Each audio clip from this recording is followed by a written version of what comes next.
Hi, it's Mike with AskTractorMike.com. I have a viewer letter today about a pretty simple topic that I've never covered about engines. And I'm really not sure I'm qualified to answer it, but I'm going to throw my 2 cents in.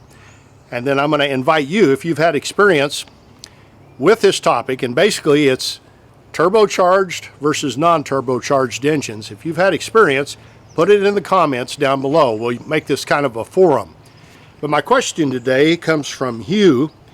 And Hugh says, "Hey Mike, a question from a somewhat seasoned tractor guy that came back to equipment after 20 years or so off the farm. I'm moving up machines in the hot weather in the south. I grew up with a gear drive gas D10 Alice Chalmers and then had a Kubota 45 horsepower diesel pre-emissions. About 3 years ago, I bought a very lightly used 2025R that I have now, but I realize it's not nearly up to the jobs I'm tackling these days. Thinking of getting a full 60+ inch wide compact frame next with a 4-cylinder diesel and 45 to 55 horsepower. The trick here is 55 horsepower usually means a turbo on either a 3-cylinder engine or a 4-cylinder, or a 4-cylinder that's tuned up or down between 39 horsepower and 55 horsepower with a turbo on the top end. In the summer heat for use in loader and grapple work, driveways, light grading, bush hogging, and tilling, is a turbo going to be a long-term negative I should avoid? The diesel consumption is another factor of the turbo as well. I won't be baling hay or snow blowing or doing heavy PTO tasks as far as I can see. What do you think?" Well, Hugh, to be honest with you, in my sales career, I've sold a lot of turbo and non-turbo tractors. In my personal life, I've never owned a turbo tractor. So I don't think I'm really the guy to ask on this. If you were buying a tractor from me and asking me, do I go with the turbo or the non-turbo? First thing I would look at is what kind of jobs do you have to do? And what extra performance do I gain with the turbo if I go that direction? And what usually happens, in my experience in the tractor business, would be you'd be looking in a 35 to 45 to 55, as Hugh mentions, horsepower range. And like on the bottom end, like a 35 horsepower tractor might be a naturally aspirated 3-cylinder engine, and you got up in the 45 to 50 horse tractors, and it might be the same frame size, but you'd have a 4-cylinder with a turbo or a 3-cylinder turbo, and so on. So as you moved up in engine sizes and got more horsepower, the frame stayed the same. And generally with that, I'm going to tend to go with my cheapest option, because usually if the frame size doesn't change, in other words, the overall size of the tractor doesn't change, you've got the same hydraulic pump and the same lift capacity, and unless you're on marginal horsepower with your rear cutter, your brush hog or bush hog, you don't need that extra horsepower. So the first thing we're going to ask ourselves is what's the thing that we need that horsepower for, and is it worth it to get it? Now, my first experience with a turbocharger goes back to when I was dating my wife back in the late 80s. And she had a T-Bird that would run like a striped 8. And that thing I thought was a 302 V8, but after we got married, I was getting ready to tune it up, and I popped the hood, and it's a turbo 4-cylinder. And I'm like, whoa, it's amazing what a turbo will do.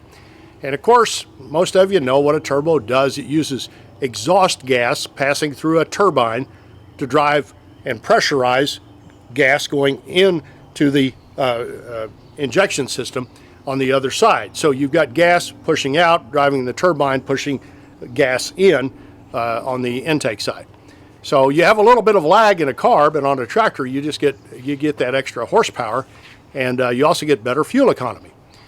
Now, the old turbos were kind of a maintenance nightmare. The old tractors had, a lot of times would have an exhaust pipe that came up and tilted forward to make the exhaust go up and over the operator. And if you put that on a semi-truck and drove it down the road, the air from the highway would come in the exhaust and go down and run that turbine. And that turbine needed oil to be lubricated to keep it from blowing up. So you'll see a lot of folks will cover an exhaust pipe with tape and a piece of cardboard to keep that from happening. The new turbochargers mostly have sealed bearings in them, so if they're spinning when the engine's off, it doesn't matter. It adds marginally to the wear, but it won't burn one up. If you live in high elevations, it's a no-brainer. You definitely want a turbo. I've got a good friend that's a territory manager for AGCO out in Colorado, and Massey Ferguson is a part of the AGCO family, and they've got a turbo on a lot of the tractors that he sells, and some of his competitors do not, and he's gaining market share rapidly because a normally aspirated engine in a high elevation stumbles and has trouble performing. So if you're in high elevations, you definitely want a turbo. If you want free horsepower, you need a turbo. The question is, in the South, on a tractor that doesn't necessarily need a turbo, do you want it or not? And is it going to add more maintenance? Well, my experience, Hugh, in selling tractors is that most of the time, the turbo is going to last as long as the engine. It's not going to be a maintenance issue. It's not going to add any to the maintenance cost of the tractor. When I was selling tractors, usually a turbo would add about $1,200. It's probably more like $2,000 now to the price of a tractor. If you had equal tractors, that would be the difference in price of the one a turbo without it. And having to rebuild a turbo and put a new turbo on costs about that much, about probably $2,000 or a little bit more with labor to put it on. My perception, to get to the end of what I know, is that turbos don't add any maintenance. They're free horsepower. They help your fuel economy. Definitely want them at high elevations, and I would not be afraid of one. But now, I don't live in the South. I live in Missouri, right in the middle of the U.S., and that's not an issue. So I'm asking you. Now, one thing I will tell you, if I was trying to decide between a 3-cylinder and a 4-cylinder engine, I have a lot better love for 4-cylinders than I do 3-cylinders. 3-cylinders are okay. They're not naturally balanced, and I've got a video I'll post at the end here that talks about that. The 4-cylinder is balanced. It tends to be smoother and quieter, but I have been around some 3-cylinder engines that were pretty quiet, so I'm not sure that's always going to be the case. But I'm curious for my viewers. Have you owned turbos versus non-turbos in the South, and what did you think of them? If you had it to do over, would you buy a turbo or not turbo, or is it a complete non-issue? In my experience with selling tractors, very seldom did the customer ask, is it a turbo or not? And if it was or wasn't, they didn't care. They wanted horsepower and lift capacity, and whatever the engine was in the tractor, that was what was in there. But I'm curious. Leave your comments below, and let's let you know what your experience is. And if buying a turbo adds maintenance to a tractor, or if it's something and it's something he should avoid, or if it's something that is just free horsepower, and get it. Thanks for watching.